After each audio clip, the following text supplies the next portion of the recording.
This is Maria. And this is Esther. And together we are the Consort Counsellors! In episode 28 we mentioned that Maria arranged the complete Goldberg variations by Bach for our quintet seldom seen. There are many reasons why a musician may decide to arrange a composition for a certain setting. And for us, one of the most rewarding is that by analyzing, arranging, working on and playing the composition yourself, you get to know it much better and enjoy it much more. And although there are many publications and arrangement of certain pieces for recorder available online, it is great to have the possibility to adapt more music yourself. This will make your ensemble unique. Therefore, during this season, we are going to have a few videos on how to adapt, transcribe and arrange music for recorder concert. In this way, you can try your favorite repertoire with your own ensemble. Today we are going to start with how to transcribe vocal music for your recorder concert. Music originally written for vocal ensemble works really well on recorder consort. And why is this? There are two main reasons. First of all, the range of the recorder is very similar to that of the human voice.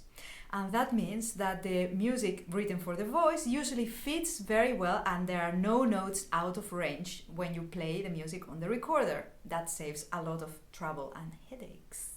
Secondly, singers and recorder players phrase and breathe in the same way. This makes most vocal repertoire feel very natural on the recorder. We can breathe on the same places as the singer would do, and we can develop our phrases in the same way. So, natural. There is an immense wealth of vocal repertoire from all eras and from all corners of the world. After today, you will be able to play through your favorite Renaissance polyphony, but also through any other vocal repertoire you may like. What do you think of juicy harmonies of the 19th century? A tiny little disclaimer. Our method of transcription is purely practical. So, if you are a professional musician, you may think that we miss out on some important details, but please watch until the end. Here is the beginning of a beautiful and gorgeous motet by Tomas Luis de Victoria. We would like to try this out with our quintet. The first step is to check if the range of each voice suits the range of the recorders that we have at our disposal. We are very lucky because the editor of this choral score already set the ranges of each voice next to the clefs. But when you work with an edition where the range is not shown next to the clef, simply go through the line and check the highest note and the lowest note, keep track of those and notate them next to the clef.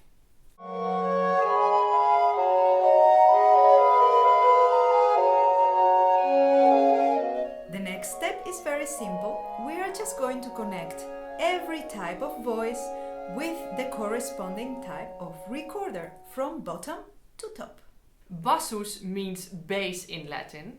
And would this voice fit on a bass recorder? We wonder. The lowest note of this line is an F. And the highest pitch is a B flat. Yes, it fits on a bass recorder. Beautiful. The voice that is marked tenor would be sung by a tenor voice, so let's see if it fits on a tenor recorder. The lowest note in this part is a low C. And the top note is the D, a ninth above that. So this also fits. There are two voices marked as altus, so alto parts. Would these parts fit on an alto recorder? We think so, because the lowest note is an F. And the highest note is a G. Actually, the alto's parts both have the same range, and I think they could also fit on a tenor recorder because the lowest note, low F, and the highest note, the G, are still within the range of a tenor, so we can even choose which instrument we play for these voices. In this motet by Victoria, we chose that the third line, me, plays on a tenor. And we do this because you play in the higher range of the instrument so that the voice sounds a little bit more bright. And at the same time, the second line is played on an alto, which is then the only alto in the ensemble, so it gets a little bit of a special sound as well, more unique. And finally, we have a part called cantus. Sometimes in editions of Renaissance music, you will also see superius for the top line. These are usually parts that are good for soprano. The lowest note in this voice is the low C. And the highest note is a ninth higher, the middle D. So that perfectly fits. Okay, so we can play this motet by Victoria on a consort of recorders with a bass recorder, 2 tenors, 1 alto and a soprano, and that makes perfectly sense. Yes! But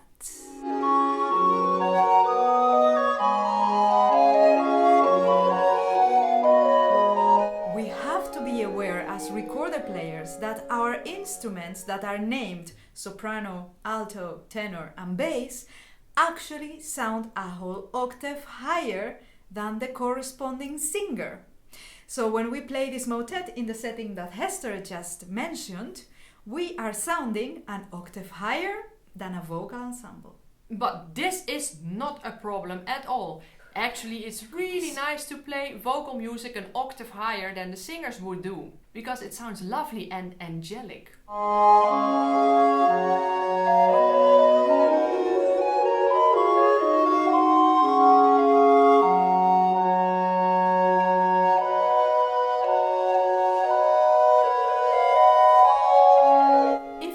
To play this motet exactly in the same range as a vocal ensemble with recorders, you can do it too, but you need to make every instrument twice as big.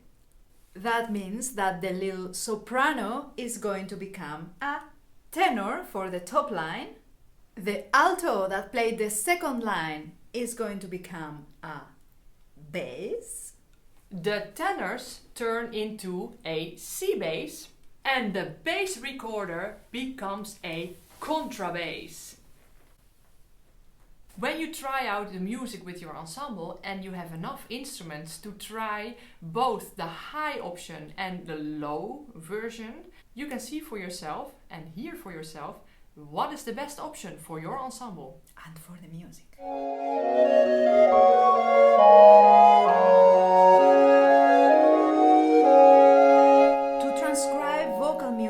Correctly and know for sure you're doing it right, you need to be aware of this octave gap between voices and recorders. When you work with the practical method we just used, be especially careful with alto voices and follow the following instructions. When you are reading a part for alto voice and it's notated on G clef with a little 8 underneath, then you can read on the alto recorder as you are used to. That means that your lowest fingering with all the fingers on the instrument is the F on the first space of the staff.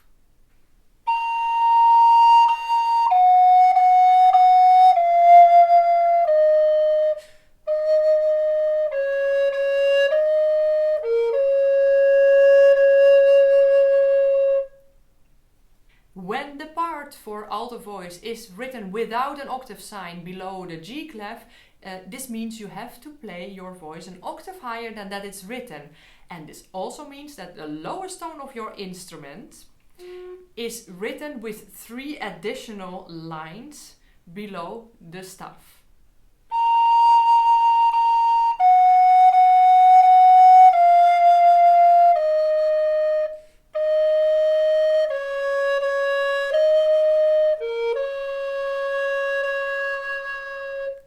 Same result, different way of reading. Kom zie, kom sta. Que será, será.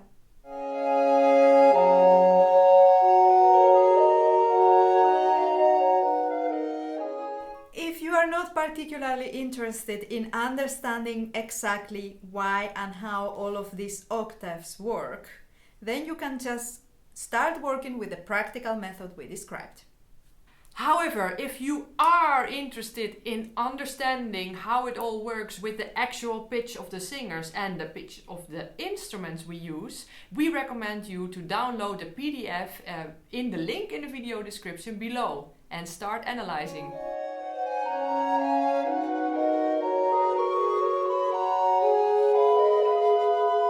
We hope you will give our method a try, and when you do, we would love to hear the result. Send us the score or a recording of your transcription, and we will give you a shout out in one of our upcoming episodes. Woohoo! Oh.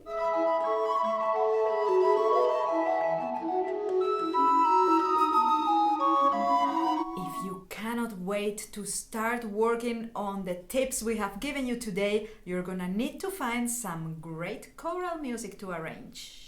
And a great place to get started is the Choral Public Domain Library, also known as the Choral Wiki.